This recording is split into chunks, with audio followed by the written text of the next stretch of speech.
சட்டம் மாறி வந்து மண்ணை முட்டும் காலில் சூழ்ந்து கைகள் தட்டும் வாழியவே தென்னவராட்சி திசைகள் எட்டும் நம்மவராற்றல் விண்ணை முட்டும் எட்டு திக்கும் முரசு கொட்டும் வாழியவே.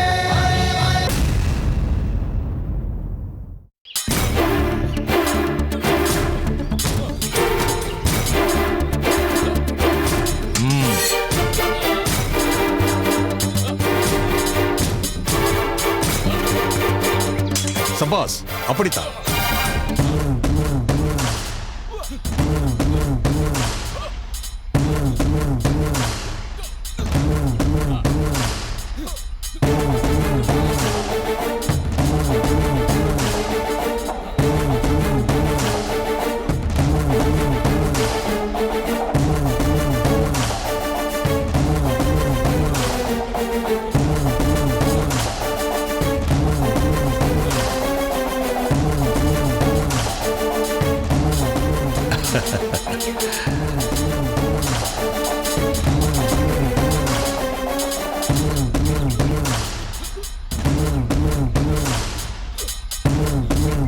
வணக்கம் தளபதியாரே. வாருங்கள் பிரதானியாரே. வணக்கம். இவரை தங்களுக்கு அறிமுகப்படுத்தத்தான் அழைத்து வந்தேன். இவர் பெயர் குணாலன். வணக்கம். வணக்கம். இவர் அரசபைக்கு வந்தவர் தானே? அருந்ததியின் தந்தை தானே? ஆமாம்.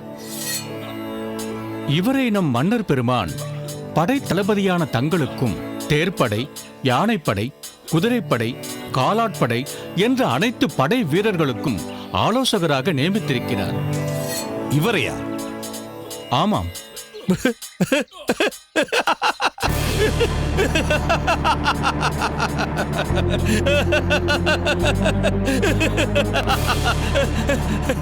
தளபதியாரே, தாங்கள் எதற்காக இப்படி பலமாக சிரிக்கிறீர்கள் என்பதை நான் தெரிந்து கொள்ளலாமா?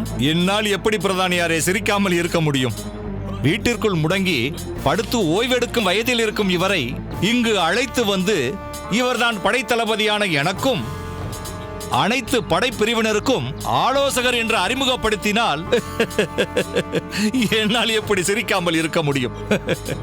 மூட்டு வலிக்கு வைத்தியம் பார்க்க வேண்டிய இந்த வயதில் இந்த முதியவரை அரண்மனை வைத்தியரிடம் அழைத்து கொண்டு போய் காட்டாமல் படைத்தளபதியான என்னிடம் அழைத்து வந்து இவர்தான் உங்கள் ஆலோசகர் என்று சொன்னால் என்னால் எப்படி சிரிக்காமல் இருக்க முடியும்?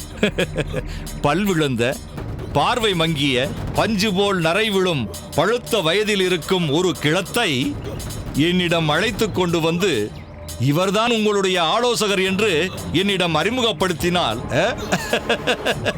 என்னால் எப்படி சிரிக்காமல் இருக்க முடியும்? தளபதியாரே, இவரை படைத்தளபதியான தங்களுக்கும் அனைத்து படைப்பிரிவு வீரர்களுக்கும் ஆலோசகராக நான் நியமிக்கவில்லை, மன்னர் நியமித்திருக்கிறார். நம் மன்னர் எப்பொழுதுமே இப்படித்தான். முன்பின் யோசிக்காமல் தன்னிச்சையாக பட்டென்று எதையாவது முடிவெடுத்து விடுவார். மன்னருக்கு இதையெல்லாம் நீங்கள் தான் எடுத்து சொல்ல வேண்டும் பிரதானியாரே. இப்பொழுது இவரை என்ன செய்யலாம்? நான் வேண்டுமானால் உங்களுக்கு ஒரு யோசனை சொல்கிறேன். இவர் வயதானவர், நீங்களும் வயதானவர். உங்களுடைய பணிக்கு உடல் வலிமை தேவையில்லை, அறிவுதான் தேவை. இவரை தாங்கள் தங்களுடைய ஆலோசகராக வைத்துக் கொள்ளலாமே. இதை பற்றி நம் மன்னரிடம் தாங்களே பேசலாமே. இதை நான் ஏன் சொல்கிறேன் என்றால், நம் 4 வகை படைப்பிரிவுகளுக்கும் ஆலோசகராக இருப்பதற்கு அறிவுத்திறன் மட்டும் இருந்தால் போதாது. உடல் வலிமை, அனைத்து வகை போர்க்கருவிகளையும் கையாளுகின்ற திறன், வாள் வீசுதல், வேலெறிதல், கதாயுதம் ஏந்துதல், கட்டாரி சுழற்றுதல், அம்பு எய்தல் என பல்வேறு போர்க்கருவிகளையும் கையாளும் திறன் பெற்றிருக்க வேண்டும். இவருக்கு அந்த திறன் இருக்கிறதா? இவரால் வில்லை எடுத்து அதில் சரங்களை தொடுத்து அம்பு எய்து விட முடியுமா? பாவம், முதலில் இவரால் வில்லில் நாணேற்றுவது என்பதே இயலாத காரியம். பிறகு எப்படி சரங்களை தொடுக்கப் போகிறார்? கதாயுதத்தை கையாளுகின்ற திறன் பெற்றிருக்க வேண்டும். முதலில் இவரால் கதாயுதத்தை தன் கையால் தூக்க முடியுமா? தூக்குவது என்ன, நகற்றுவது என்பதே இயலாத காரியம். வாள் வீசத் தெரிய வேண்டும். இவருக்கு வாள் வீசத் தெரியுமா? முதலில் என் வீரன் ஒருவனோடு இவரை மோதச் சொல்லுங்கள். பிறகு இவர் பயிற்சி கொடுக்கலாம். முடியுமா? முடியும். எனக்கு வாள் வீச தெரியும் தளபதியாரே. ஆனால் உங்களைப் போல் சொல் வீச தெரியாது. வெறும் வாயில் ஜாலம் காட்டுபவர்கள் எதிலும் சோபிப்பதில்லை. ஒரு வீரன் என்ன, உங்கள் அனைத்து வீரர்களிடமும் மோதி வென்று காட்டுகிறேன். வரச் சொல்லுங்கள். வீரர்களே, இந்த கிழவனுக்கு சரியான பாடத்தை புகட்டுங்கள்.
அடுத்தது யார்?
யார் உங்கள் தளபதிக்காக போரிடப் போகிறீர்கள்?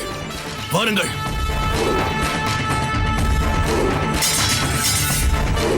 ஏன் நின்று விட்டீர்கள்? வாருங்கள்.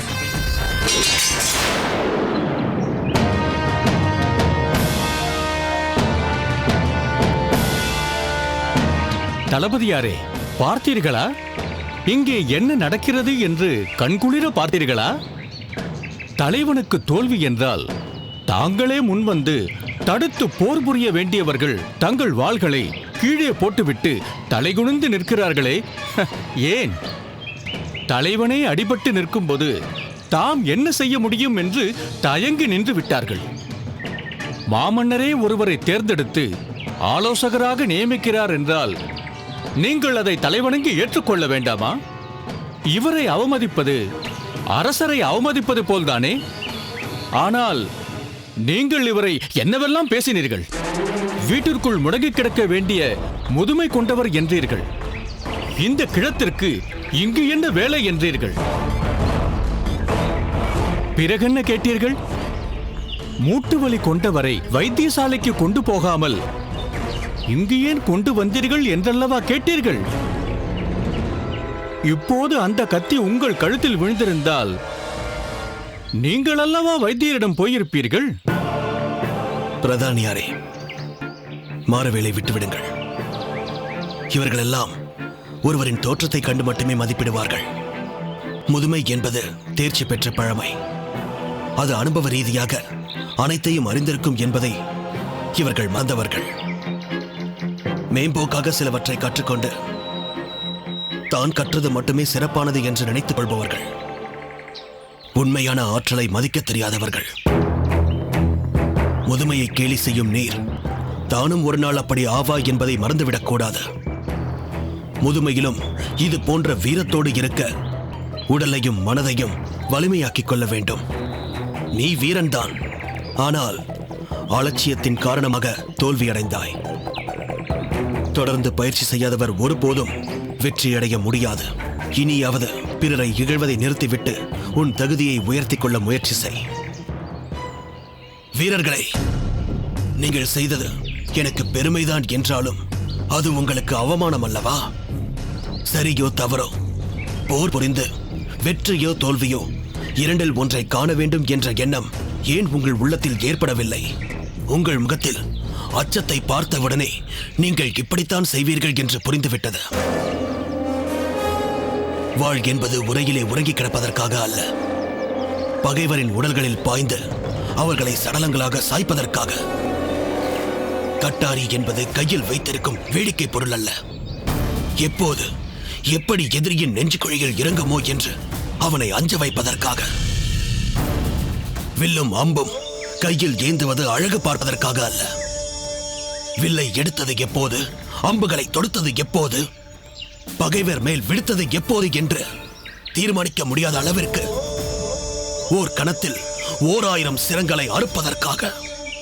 இதையெல்லாம் செய்வதற்கான ஆற்றலை நான் உங்களுக்கு சொல்லித் தருகிறேன். கற்றுக்கொள்ள நீங்கள் தயாரா?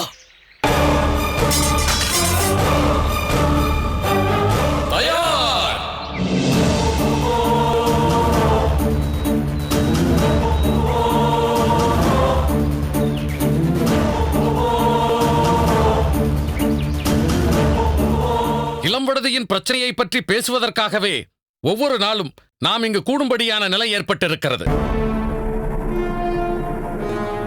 இன்று என்ன செய்தி வருமோ, நாளை வேறு விதமாக வந்துவிடுமோ என்று பதட்டத்தோடு நாம் இங்கு விவாதித்துக் கொண்டிருக்கிறோம். இன்றும் அப்படி ஏதேனும் செய்தி வந்திருக்கிறதா மன்னவா? இல்லை, நான் ஒவ்வொரு நாளும் ஒவ்வொரு கணமும் அங்கிருந்து வரப்போகும் செய்திக்காக காத்திருக்கிறேன். ஆனால் இதுவரை ஒரு விபரமும் அங்கிருந்து வரவில்லை. பிறகு எதற்கு இன்று இந்த அவையை கூட்ட வேண்டும் என்று நீங்கள் எல்லோரும் யோசிக்கிறீர்கள். கருமையான இருட்டுக்குள் சிறு மின்னல் கீற்று போல ஒரு வெளிச்சம் கிடைத்திருக்கிறது. அதை பற்றி பேசுவதற்காகத்தான் உங்கள் அனைவரையும் அழைத்தேன். அது என்னவென்று அறிந்து கொள்ள ஆவலாக இருக்கிறோம்.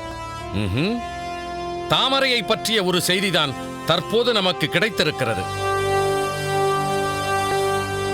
மன்னவா, தாமரைக்கு என்ன நேர்ந்தது என்று தெரியாமல் அவளை பற்றிய பேச்சுக்களே ஒருவருக்கொருவர் தவிர்த்துக் கொள்ளும்படி நேர்ந்து விட்டதே. உண்மைதான். என் மகள் முத்துநகையும் பாண்டியர் படைத்தலைவர் செழியனும் தாமரையை கண்டுபிடிப்பதற்காக எவ்வளவு முயற்சி எடுத்தார்கள். தாமரையின் அந்தப்புறத்திற்கு காவல் புரிந்த வஜ்ர நாட்டானை கொண்டு சென்று சித்திரவதை செய்து கேட்டு அவன் இனி தாங்க முடியாமல் உண்மையை சொல்லிவிடுவான் என்ற நிலையில் திடீரென்று அவன் மடிந்து விட்டானே. வஜ்ர நாட்டான் பிணம் கடலில் மிதக்கிறது என்று கேட்டு முத்துநகையே கலங்கி போய்விட்டாளே. உண்மைதான். அந்த நேரத்தில் அடுத்தடுத்து என்ன செய்வதென்றே தெரியாத நிலை ஏற்பட்டு விட்டதே. இதற்கிடையில் செழியன் பாண்டிய நாடு செல்ல நேர்ந்தது. இடையில் எனக்கு வேறு பிரச்சனை ஏற்பட்டதால் இது சிந்தனையே இல்லாமல் போய்விட்டது. இப்போது இவ்வளவு நாட்களுக்கு பின் தாமரையை பற்றிய செய்தி கிடைத்திருக்கிறது என்றால் மிகவும் மகிழ்ச்சியாக இருக்கிறது. கூறுங்கள் தந்தையே, அது என்ன செய்தி? தாமரை இவ்வளவு நாட்கள் எங்கே இருந்தாள்? எப்போது இங்கு வருவாள்? சற்று பொறுங்கள்.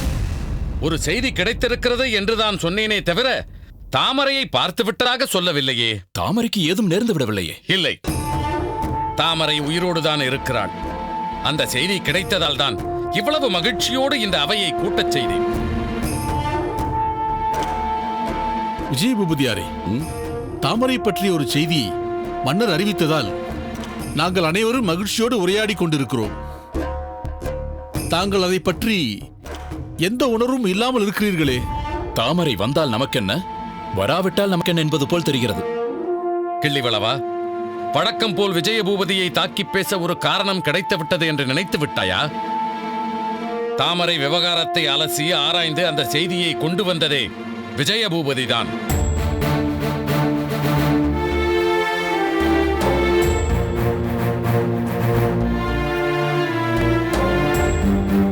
எல்லோரும் தாமரை விவகாரத்தை மறந்துவிட்டாலும் விஜயபூபதி மட்டும் மறக்கவில்லை என்று தெரிகிறது. மறந்துவிட்டதாக அப்படி சொல்லாதீர்கள். வேறு பிரச்சனைகள் வந்துவிட்டதால் அதை சற்று விலக்கி வைத்திருந்தோம் என்று வேண்டுமானால் சொல்லலாம். கிள்ளிவளவா, காரியார் சொல்வதில் பொருள் இருக்கிறது. நம் எல்லோரையும் விட தாமரை சிறுமியாக இருக்கும் பொழுதிருந்தே பார்த்து பழகியவன் விஜயபூபதிதான் என்பதை நாம் மறக்க முடியாது. இருங்கோவேளோடு கானகத்தில் வாழ்ந்த நேரத்தில் விஜயபூபதிதான் தாமரைக்கு எவ்வளவோ ஆதரவாக இருந்திருக்கிறார். அண்ணனின் கோபத்திலிருந்து என்னை காப்பாற்றினார் என்பதை தாமரை என்னிடம் சொல்லி நான் கேட்டிருக்கிறேன். அவ்வளவு ஏன் மன்னவா? தங்களுக்கு எதிராக செயல்பட்டுக் கொண்டிருந்த அழுந்தூர் வேளாளர் மனம் மாறியதே தாமரையால் தானே. உடன் பிறந்த அண்ணனான இருங்கோவேளே பாசத்தை மறந்து தாமரை ஸ்ரீயின் மேல் நேசம் கொண்டாள் என்பதற்காக அவளை கொலை செய்ய முயன்ற போது அதை எதிர்த்து போர்க்குரல் கொடுத்தவர் அழுந்தூர் வேளாளரான விஜயபூபதி தானே. அதையும் மீறி நான் அப்படித்தான் செய்வேன் என்று அந்த மூர்க்கன் அதை செய்ய முயன்ற போது கானகத்திலிருந்து வெளியேறி வந்து தாமரையின் உயிரை காப்பாற்றியது இந்த விஜயபூபதி தானே. உண்மைதான். அதனால்தானே மன்னருக்கு இவர் மீது மிகுந்த அன்பு ஏற்பட்டது. விஜயபூபதியும் அந்த அன்பை உணர்ந்து தன்னை மாமன்னரின் தொண்டுக்கென்றே அர்ப்பணித்துக் கொண்டார். புலவரே, இப்போது தாமரையை பற்றி பேசத்தான் நாம் இங்கு கூடியிருக்கிறோம். அவளை பற்றி என்ன செய்தி கிடைத்திருக்கிறது என்பதை பற்றி பேசலாமா? விஜயபூபதி, நீ உன் முயற்சி பற்றியும் அதன் மூலம் கண்டுபிடித்ததை பற்றியும் விளக்கமாகச் சொல். புலவர் பெருமக்களே, நம் பூம்புகாருக்கு தென்மேற்கே இருக்கும் காட்டில் ஏதோ விவகாரம் இருக்கிறது என்ற சந்தேகம் எனக்கும் பார்த்திபனுக்கும் ஏற்பட்டது. அதை கண்டுபிடிப்பதற்காகத்தான் நாங்கள் எங்களுக்கு மிகவும் நம்பிக்கையான விமலாதித்தன் என்பவனை அங்கு அனுப்பி வைத்தோம். ஆனால் அவன் திரும்பி வரவே இல்லை. விமலாதித்தனுக்கு என்ன நேர்ந்தது, அங்கு அப்படி என்னதான் மர்மம் இருக்கிறது என்பதை கண்டுபிடிக்க பார்த்திபனே ஒரு நாள் புறப்பட்டுச் சென்றான். அங்கு அவனை சில பேர் தாக்கிக் கொள்ள முயன்றிருக்கிறார்கள். ஆனால் மாவீரனான பார்த்திபன் அவர்கள் அத்தனை பேரையும் விரட்டி அடித்து மீண்டு வந்தான். அதன் பிறகு பார்த்திபன் மன்னரின் பணியை ஏற்றுச் செல்ல வேண்டிய சூழ்நிலை ஏற்பட்டதால் என்னிடம் அங்கு என்ன நிலை என்பதை கண்டுபிடிக்கும்படி கூறிவிட்டான். எனக்கும் தாமரை பற்றிய ரகசியம் ஏதேனும் அந்த காட்டில் கிடைக்குமோ என்ற சந்தேகம் ஏற்பட்டது. அதன் பின் இடையிலுள்ள தடைகளை கடந்து குறிப்பிட்ட இடத்தை நெருங்கிய போது ஆட்கள் தேடி வருகிறார்கள் என்பதை அறிந்து தாமரையை அங்கிருந்து வேறு இடத்திற்கு மாற்றியிருக்கிறார்கள். அங்கிருந்தது தாமரைதான் என்பதற்கு அடையாளமாக அவளது ஆடை அணிகலன்கள் அங்கு இருந்தன. அது தாமரையுடையதுதான் என்று எனக்கு தெரிந்திருந்த போதிலும் அங்கிருந்த சில பேரிடம் விசாரித்து அதை நான் உறுதிப்படுத்திக் கொண்டேன். இவ்வளவு அருகில் தாமரையை கடத்தி கொண்டு போய் வைத்திருக்கிறார்கள் என்பது நமக்கு தெரியாமல் போய்விட்டதே. அந்த இடத்தை கண்டுபிடித்து அங்கு வந்து கொண்டிருக்கிறார்கள் என்பதை தெரிந்து சொல்வதற்கு அவர்களுக்கு ஆட்கள் இருந்திருக்கிறார்களே. அரண்மனையோடு தொடர்புடைய யாரோ ஒருவர்தான் இதை செய்திருக்க வேண்டும். அவர்கள் யார் என்று கண்டுபிடித்து கடுமையாக தண்டிக்க வேண்டும். அதை கூட தாமரையை கண்டுபிடித்த பிறகுதானே நாம் தெரிந்து கொள்ள முடியும். அதனால் இப்பொழுது நமது முதல் பணி அங்கிருந்து தாமரையை எங்கு கொண்டு சென்றார்கள் என்பதை அறிவதுதான். தாமரை உயிரோடுதான் இருக்கிறாள் என்ற செய்தியை கொண்டு வந்த விஜயபூபதியிடமே அந்த பணியை ஒப்படைக்கிறேன். அதற்காக யார் யாரை எந்தெந்த படைப்பிரிவுக்கு அழைத்து செல்ல வேண்டுமோ அதை பயன்படுத்திக் கொள்ள முழு உரிமையும் தந்திருக்கிறேன். இதற்கு கிள்ளிவளவன் உட்பட அனைவரும் விஜயபூபதியின் ஆலோசனைப்படித்தான் நடக்க வேண்டும். விஜயபூபதி, மன்னா, தாமரை கூடிய சீக்கிரம் சோழ நாட்டிற்குள் வருவாள் என்று எதிர்பார்க்கிறேன். நிச்சயம் மன்னா. எப்படியும் தாமரையை கண்டுபிடித்து அழைத்து வருகிறேன்.